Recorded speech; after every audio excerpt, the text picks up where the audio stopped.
Hello and welcome to the knowledge academy by Akram sir. आज के इस वीडियो में आप लोग क्लास 10th के एक्सरसाइज 1.1 के क्वेश्चन नंबर 4 को देखेंगे। तो चलिए वीडियो को शुरू करते हैं और क्वेश्चन नंबर 4 को सॉल्व करते हैं। देखिए क्वेश्चन नंबर 4 में क्या दिया है और क्वेश्चन नंबर 4 में सॉल्व क्या करना है। जैसे कि क्वेश्चन नंबर 2 को यानी कि एक्सरसाइज 1.1 के क्वेश्चन नंबर 2 को सॉल्व किया गया था, सेम वैसे ही क्वेश्चन नंबर 4 है, बस इसमें 3m या 3m प्लस 1 दिया है। तो और एक यहाँ पे चीज अलग है, वो क्या है, वर्ग। बाकी A to Z जो है वो सेम वैसे ही आप लोग को सॉल्व करना है। तो सबसे पहले आप लोग क्या करना है, माना कि A धनात्मक पूर्णांक है। A को आप लोग क्या करेंगे जी, धनात्मक पूर्णांक मान लेंगे। A को हम लोग धनात्मक पूर्णांक क्यों मानते हैं, क्योंकि आप लोग जब यूक्लिड विभाजन प्रमेय का उपयोग करेंगे तो उसमें a बराबर बी क्यू प्लस आर होता है। तो यहाँ पे कुछ भी होता है तो a जो होता है वो क्या होता है, कोई भी धनात्मक पूर्णांक ही होता है। तो इसीलिए हम लोग क्या कहें, माना कि a धनात्मक पूर्णांक है। a धनात्मक पूर्णांक है तो यहाँ पे जो हमको प्रूव करना है वो क्या है, 3m और 3m प्लस 1। तो चूंकि यहाँ पे लिखेंगे ना जी, यूक्लिड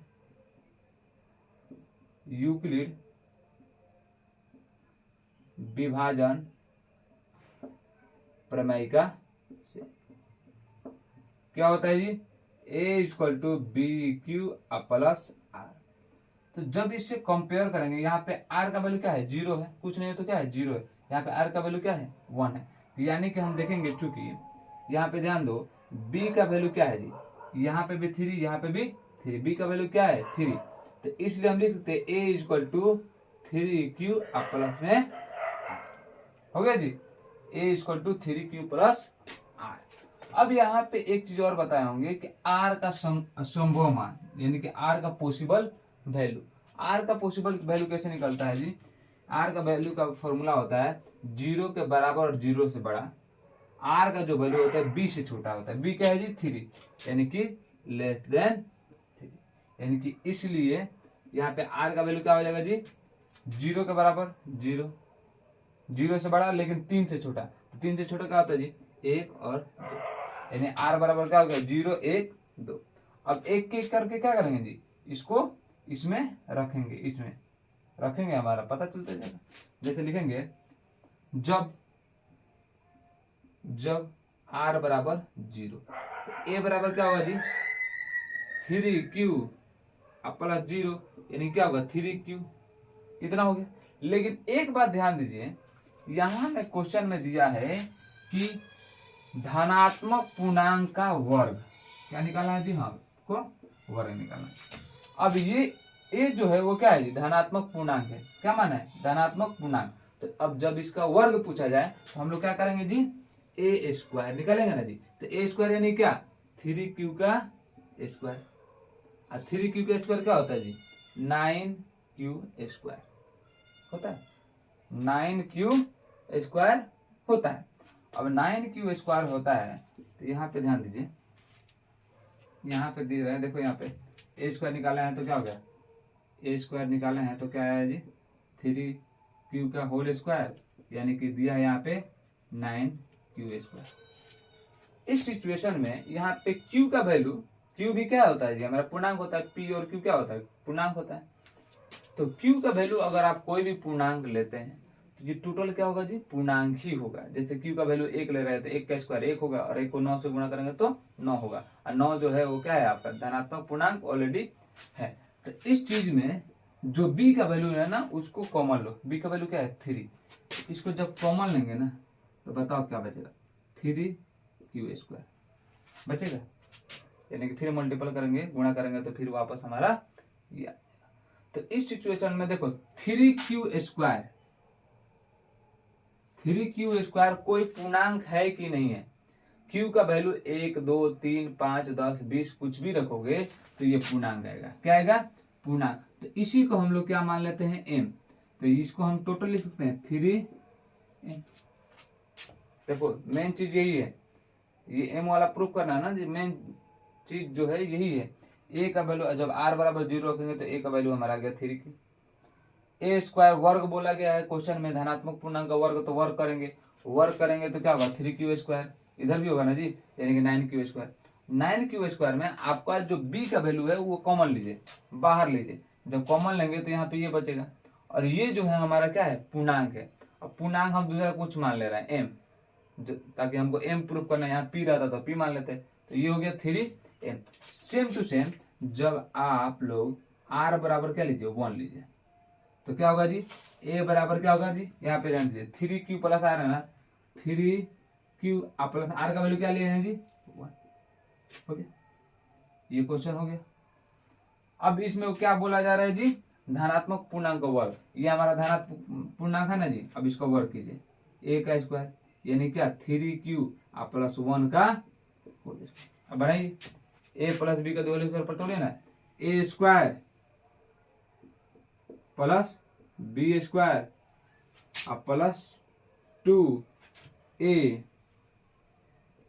और b, इसको जब सॉल्व करेंगे तो क्या होगा 3q का स्क्वायर 9 और q का स्क्वायर q स्क्वायर, 1 का स्क्वायर 1 प्लस 3 2 जा 6q, इसको थोड़ा सीधा लिखेंगे तो क्या होगा 9q square plus 6q plus 1, ऐसे लिख सकते हैं। अब यहाँ पे ध्यान दीजिए पूर्णांक, ये सब क्या है जी, ये सब क्या है पूर्णांक है। यहाँ पे इन दोनों में देखिए 3 जो है वो कॉमन हो सकता है, हमको b का वैल्यू तो हर हाल में कॉमन लेना है, बाहर लेना है, तो बाहर लेंगे यहाँ पे 3, सिर्फ 3, तो यहाँ पे क्या बचा 3 q स्क्वायर, फिर मल्टीप्लाई करेंगे तो वही आएगा, इसमें से 3 बाहर लेंगे तो क्या बचेगा 2q, इसमें तो 3 कॉमन है नहीं, यानी क्या बचा प्लस में 1। अब यहाँ पे ध्यान दीजिए 3q स्क्वायर प्लस 2q, यहाँ पे q का वैल्यू जो आप लोग कुछ भी रखिएगा, q का वैल्यू आप लोग यहाँ पे कुछ भी पुट कीजिएगा रखिएगा, तो वो बिल्कुल क्या आएगा धनात्मक पूर्णांक ही आएगा।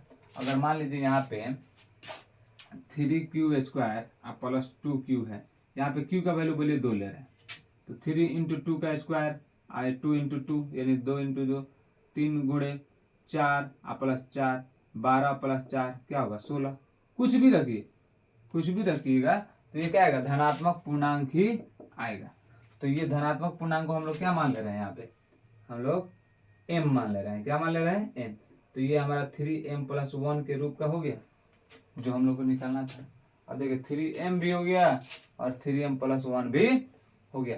तो अब कुछ नहीं करना है, अब आपको सिर्फ यहाँ पे लैंग्वेज लिख देना है कि देखिए किसी धनात्मक पूर्णांक का वर्ग किसी पूर्णांक m के लिए 3m या 3m के रूप का होता है, या ऐसे भी लिख सकते हैं a, यहाँ पे a जो है धनात्मक पूर्णांक का वर्ग 3m या m के लिए 3m या 3m प्लस 1 के रूप का है, यहाँ पे लिखेंगे इसलिए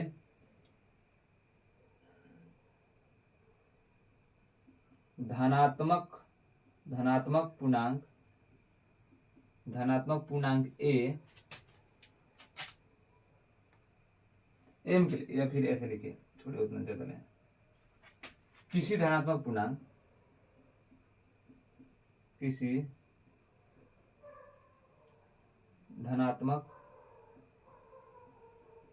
पूर्णांक का वर्ग यहाँ पे लिखिए क्या दिया जी, किसी पूर्णांक m के लिए वर्ग किसी पूर्णांक m के लिए क्या जी 3m या 3m प्लस 1 के रूप का होता है, और ये आपका क्या होगा जी प्रूव हो गया, और इस तरह से आपका क्वेश्चन जो है ये सॉल्व हो गया। एक बार फिर थोड़ा सा आप लोग इसे समझ लीजिए। देखिए दिक्कत क्या होगा, दिक्कत यहाँ पे होगा कॉमन लेने में। अब कॉमन क्या लेना है, हमको b का वैल्यू लेना है। हमें a को धनात्मक पूर्णांक मान लिए, ये हमारा क्वेश्चन दिया है, यूक्लिड विभाजन प्रमेय से a बराबर bq प्लस r होता है। b का वैल्यू ऑलरेडी देख रहे हैं कि 3 दोनों में है, तो कॉमन लिए, यानी कि 3 दिया है b का वैल्यू, यानी कि हम a इसको तो 3q प्लस r लिख सकते हैं। r का संभव मान क्या होता है जी, 0 के बराबर 0 से बड़ा 20 से छोटा, 20 क्या है जी 3, 3 से छोटा यानी कि 0 1 2 है ना। जब r बराबर 0 लें तो a equal to 3q plus और 0 यानी कि 3q, इसका स्क्वायर करेंगे ना जी, वर्ग क्वेश्चन में ऑलरेडी बोला गया है वर्ग, तो वर्ग करेंगे तो a का स्क्वायर, तो इधर भी स्क्वायर यानी कि 9q स्क्वायर। 9q स्क्वायर में आपको b का वैल्यू कॉमन लेना है। क्या लेना है? b का वैल्यू क्या है जी? 3। तो 3 यानी कि 3 हमको कॉमन लेंगे तो यहाँ पे क्या होगा? 3q square. अब 3q स्क्वायर जो है वो पूर्णांक m के लिए बात हो रहा है। कैसे? किसी पूर्णांक m के लिए 3q स्क्वायर को हम लोग पूर्णांक m मान लेते हैं। ठीक है, तो जब मान लिए तो क्या होगा? 3m हो गया। सेम टू सेम जब r बराबर 1 रखे हैं तो ये आया। अब इसका वर्ग करेंगे तो ये, और a प्लस बी का होल स्क्वायर टूट गया। ऐसे इसको थोड़ा सा सीधा कर लिए, देख रहे हैं दोनों में कॉमन है। हमको कॉमन क्या लेना है? सिर्फ 3 लेना है। तो 3 कॉमन लेंगे तो हमारे ये बचेगा, और प्लस में इधर तो कॉमन नहीं है तो इसको प्लस में होगा। ये टोटल हमारा क्या होगा? m होगा। क्या होगा? m होगा। यानी कि हम इसको लिख सकते हैं ये 3, ये टोटल q का वैल्यू कुछ भी रखेंगे तो पूर्णांक आएगा, तो m प्लस 1, 3m प्लस 1 हो गया। तो लिखेंगे इसलिए किसी धनात्मक पूर्णांक का वर्ग किसी पूर्णांक m के लिए 3m या 3m प्लस 1 के रूप का होता है। इस तरह से आपको क्वेश्चन नंबर 4 जो है कंप्लीट सॉल्व हो गए। इस तरह से क्वेश्चन जो है एग्जाम्पल में ऑलरेडी दिया है, आप लोग जाइए और उसे सॉल्व कीजिए और प्रैक्टिस कीजिए। और इसके आगे वाला जो क्वेश्चन है वो घन निकालने के लिए बोला जा रहा है। सेम टू सेम बनेगा, इसमें सिर्फ क्या कर दीजिएगा? ए स्क्वायर की जगह पे ए क्यूब कर दीजिएगा। ट्राई कीजिए, नहीं बनता है तो हम लोग उसको बताएंगे। तो चलिए इसको प्रैक्टिस कीजिए, जितना हो सके उतना प्रैक्टिस कीजिए और आगे बनाते रहिए, और जो भी डाउट हो उसे कमेंट कीजिए। तो चलिए हम लोग छोटा सा ब्रेक लेते हैं और मिलते हैं आपसे अगले वीडियो में। जब तक take care, bye bye, have a nice day.